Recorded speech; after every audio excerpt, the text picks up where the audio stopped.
अस्सलाम वालेकुम viewers, welcome to 7 minutes anatomy and physiology. Topic start करने से पहले प्लीज़ चैनल को लाइक एंड सब्सक्राइब कर दें। चलिए स्टार्ट करते हैं। आज का हमारा टॉपिक है लार्ज इंटेस्टाइन। इंसानी डाइजेस्टिव सिस्टम एक ट्यूब नुमा स्ट्रक्चर पर मुश्तमिल होता है जिसे हम गैस्ट्रो इंटेस्टिनल ट्रैक्ट या एलिमेंट्री कैनाल का नाम देते हैं। इस एलिमेंट्री कैनाल का सबसे आखिरी हिस्सा लार्ज इंटेस्टाइन का है जो एनस के ऊपर खत्म हो जाता है। ये लेंथ वाइज तो बहुत बड़ा नहीं होता, लेकिन डायामीटर में स्मॉल इंटेस्टाइन से बड़ा होता है। यही वजह है कि इसे हम लार्ज इंटेस्टाइन का नाम देते हैं।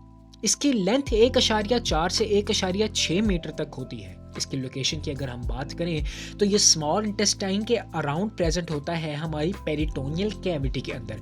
हमारे एब्डोमेन को हम 9 रीजन्स में डिवाइड करते हैं, उसमें सिर्फ एक रीजन ऐसा है जिसमें लार्ज इंटेस्टाइन का कुछ पोर्शन नहीं आता। इसके अलावा बाकी 8 के 8 रीजन्स में हमारी लार्ज इंटेस्टाइन का कुछ ना कुछ पोर्शन जरूर प्रेजेंट होता है। अगर हम इसके फंक्शंस की बात करें तो इसके मेजर फंक्शंस के अंदर मिनरल और वाटर की एब्जॉर्प्शन आ जाती है। इसके अलावा इसमें एक म्यूचुअलिस्टिक बैक्टीरिया प्रेजेंट होता है जिसे हम एस्चेरिचिया कोलाई का नाम देते हैं, जो विटामिन के की प्रोडक्शन करता है, जो हमारे ब्लड स्ट्रीम के अंदर इजीली फ्लो होकर डिपॉजिट हो सकता है हमारी बोन्स के अंदर।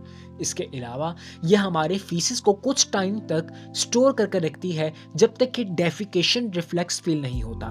ऐसा रिफ्लेक्स जो फीसिस के इखराज के लिए महसूस होता है उसे हम डेफिकेशन रिफ्लेक्स का नाम देते हैं। आमतौर पर बड़ों में ये कंट्रोल्ड होता है, लेकिन नियोनेट्स में और टोडलर्स में इसको हम ज्यादा कंट्रोल्ड नहीं कह सकते। इसके बाद हम इसकी मैक्रोस्कोपिक एनाटमी की बात कर लेते हैं तो ये मेजरली हमारे पास 3 हिस्सों में डिवाइड होती है। सबसे पहला हमारे पास सीकम का हिस्सा आ जाता है। जब स्मॉल इंटेस्टाइन इलियम पर खत्म होती है तो बिल्कुल सीकम के अंदर एंटर हो जाती है। सीकम एक ब्लाइंड एंड है जहां पर एक स्मॉल फिंगर लाइक प्रोजेक्शन होती है जिसे हम अपेंडिक्स का नाम देते हैं। ये अपेंडिक्स आमतौर पर उन मैमल्स में काम करती है जो हर्बीवोर्स होते हैं। इंसान में अभी तक इसका कोई भी फंक्शन वाज़े तौर पर नहीं देखा गया। हमारी बॉडी में अगर इसे रिमूव कर दिया जाए तो कोई ख़ास किस्म के चेंजेस बॉडी में नज़र नहीं आते। जैसा कि इसकी इन्फ्लामेशन हो जाए तो कुछ सीवियर केसेस में हमें इसको रिमूव करना पड़ता है। उस स्वेलिंग को हम अपेंडिसाइटिस का नाम देते हैं। मेजरली अगर देखा जाए तो सीकम सिर्फ और सिर्फ रिले सेंटर है between small intestine and large intestine, लेकिन हम इसे लार्ज इंटेस्टाइन का पार्ट ही कंसिडर करते हैं। उसके बाद हमारे पास इसकी सेकंड पोर्शन आ जाता है जिसका नाम कोलोन है। कोलोन को हम मजीद 4 हिस्सों में डिवाइड करते हैं और इसके चारों के चारों हिस्सों का तकरीबन काम सेम है। इन चारों हिस्सों में तकरीबन मिनरल्स और वाटर की एब्जॉर्प्शन ही होती है। इसमें सबसे पहला हमारे पास असेंडिंग कोलोन आ जाता है जो हमारे राइट लंबर रीजन से अपसाइड मूव करता है हाइपोकॉन्ड्राइक रीजन की तरफ। उसके बाद हमारे पास ट्रांसवर्स कोलोन आ जाती है जो एपिगैस्ट्रिक रीजन में प्रेजेंट होती है। उसके बाद हमारे पास थर्ड पार्ट आ जाता है डिसेंडिंग कोलोन का जो हमारे लेफ्ट लंबर रीजन में प्रेजेंट होती है। डिसेंडिंग कोलोन आगे मूव करके सिग्मोइड कोलोन की तरफ जाती है जो हमारा कोलोन का आखिरी हिस्सा है। सिग्मोइड कोलोन के बाद हमारे पास जो आखिरी हिस्सा लार्ज इंटेस्टाइन का आ जाता है उसे हम रेक्टम का नाम देते हैं। इस रेक्टम का एंड हमारे एनस के ऊपर होता है। ये आमतौर पर कुछ भी एब्जॉर्ब या सेक्रीट नहीं करता, लेकिन हाँ इसमें कुछ देर तक फीसेस स्टोर रहते हैं और इसके फिल हो जाने के बाद हमें डेफिकेशन रिफ्लेक्स फील होता है और हम उन फीसेस को एक्सक्रीट कर देते हैं। अगर हम इसकी माइक्रोस्कोपिक एनाटमी की तरफ आएं तो लार्ज इंटेस्टाइन मेजरली 4 लेयर्स पर मुश्तमिल होती है। सबसे पहले बाहर वाली लेयर को हम सिरोसा का नाम देते हैं जो थिन एपिथेलियम और मेसोथेलियम सेल्स के ऊपर मुश्तमिल होती है। ये इतने बारीक होते हैं कि हम इजीली इनके आर और पार देख सकते हैं। उसके बाद हमारे पास सेकंड लेयर आ जाती है जिसे हम मस्कुलर लेयर का नाम देते हैं। ये स्मूथ मसल से मिलकर बनती है और मजीद 2 किस्म की लेयर्स के ऊपर मुश्तमिल होती है। ये 2 लेयर्स में सबसे पहले हमारे पास लॉन्गिट्यूडिनल आ जाती है, उसके बाद इनर सर्कुलर लेयर आ जाती है जो बोवेल मूवमेंट्स में एक अहम किरदार अदा करते हैं।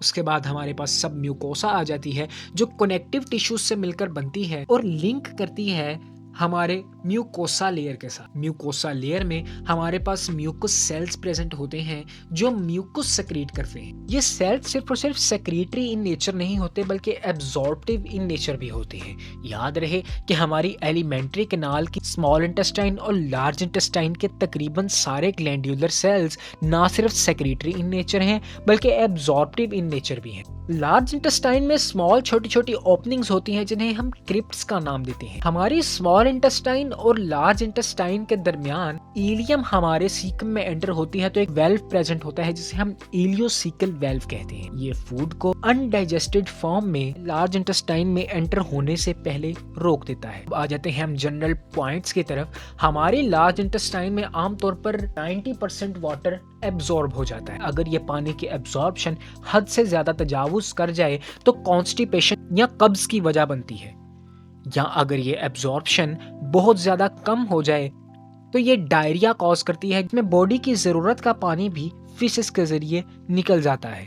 हमारे लार्ज इंटेस्टाइन में खास किस्म की मूवमेंट्स प्रेजेंट होती हैं जो फीसिस को एनस तक लेकर आती हैं। उस मूवमेंट को हम बोवेल मूवमेंट का नाम देते हैं। हमारे एनस में एक स्फिंक्टर प्रेजेंट होता है जिसे हम एनल स्फिंक्टर का नाम देते हैं। यही वो स्फिंक्टर होता है जो फीसिस को अपनी जगह पर रोके रखता है। हमारी बॉडी में किसी भी जगह पर पूरे डाइजेस्टिव सिस्टम में सेलुलोज या डाइटरी फाइबर्स डाइजेस्ट नहीं होते। ये सिर्फ उन्हीं मैमल्स या हर्बीवोर्स में डाइजेस्ट होते हैं जिनके अंदर अपेंडिक्स फंक्शनल होती है। आमतौर पर हमारी बॉडी के अंदर कुछ टेपवर्म्स या फ्लैटवर्म्स एंटर हो जाते हैं जो हमारी लार्ज इंटेस्टाइन के अंदर एस्चेरिचिया कोलाई को भी डिस्टर्ब करते हैं। इसके अलावा हमारी बोवेल मूवमेंट्स को भी डिस्टर्ब करते हैं। उम्मीद करते हैं आपको आज का टॉपिक समझ आया होगा। अगर समझ आया है तो प्लीज लाइक एंड सब्सक्राइब करें और अगर कोई भी क्वेश्चन है तो कमेंट जरूर करें। Thank you.